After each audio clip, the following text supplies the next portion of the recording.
For this Inspire Jamaica, Kerlyn Brown continues a conversation on a teenage boy who is making strides living through challenges with autism. He is among the thousands of Jamaican students who resumed school last week, with many more, except for those institutions severely impacted by Beryl, expected to resume island-wide this week. Reach out and touch somebody's hand. Make this world a better place if you can. Picking up where we left off with the Alaines, at the point where after a series of tests, confirmation came their son at 3 years old was on the severe end of the autism spectrum. We started reading a little when we had the suspicions and stuff, so we weren't too surprised, but to say we were disappointed, yeah, that's not what we really wanted. That's not what we were looking for.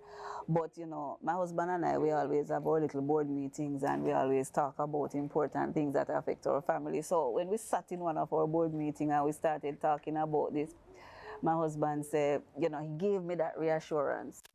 The one who in tears and everything, but my husband said, listen, this is not your problem. This is our problem. I ain't going anywhere. You know, I'm going to be right here with you. Because you see, here's what, Kerlyn. One of the things that is being told is that nearly 40% of persons with children on the spectrum, they're separated after a while. So I had that fear if my marriage was going to be in problem. But he gave me that blessed assurance, you know. My husband is mine. Having further sealed their vows for each other and their offspring, the couple, now 6 years into marriage, also agreed to remain steadfast to the highest source of unconditional love. I tell you something, you know, Kerlyn. One of the things I said to my husband at that table, if it is his will, it's going to be his bill. And if it's his choice, it's going to be his invoice.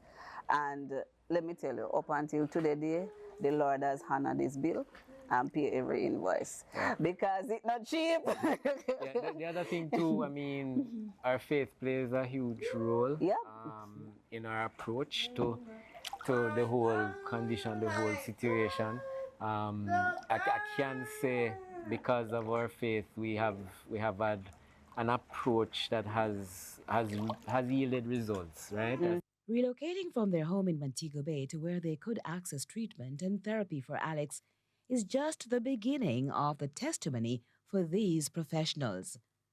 Challenges to include wading through what seemed like an obsession with water, to discovering it was his love language, to paying attention to the pros and the cons. And God ordained that we should have been in Kingston so that, you know, we could have landed jobs and be able to finance the challenges. Yeah. Challenges to include wading through what seemed like an obsession with water, to discovering it was his love language, to paying attention to the pros and the cons. You know, we get him into swimming, and one of the main reasons we get him into swimming because he has always been just flooding out our house. Even we just turn on the pipe and just have water running up and down all over the place, and you'll get up even in the middle of the night and the whole place wet up and stuff, right? Yes. So we just send him to swimming and say, listen, we don't know if he's going to be able to swim, but just make him go, just go on in the water so that when he come home, they can have like a peace of mind with the pipe. I want to add though with the swimming is that a high percentage of children on the spectrum die on an annual basis as a result of drowning. Mm-hmm. So having learned of that statistic, we were more adamant that we need to have Alex Xavier in a program that he'll learn to swim. He can manage himself. A matter of fact, Alex Xavier does better than his mom and his dad in the pool. It was after spending huge sums on speech and applied behavior analysis ABA therapy, Autism Edge, an online home intervention program was born with 1 star, Alex Xavier Alaine. I am Kerlyn Brown. Let's continue to inspire Jamaica. Reach out and touch somebody's hand. Make this world a better place.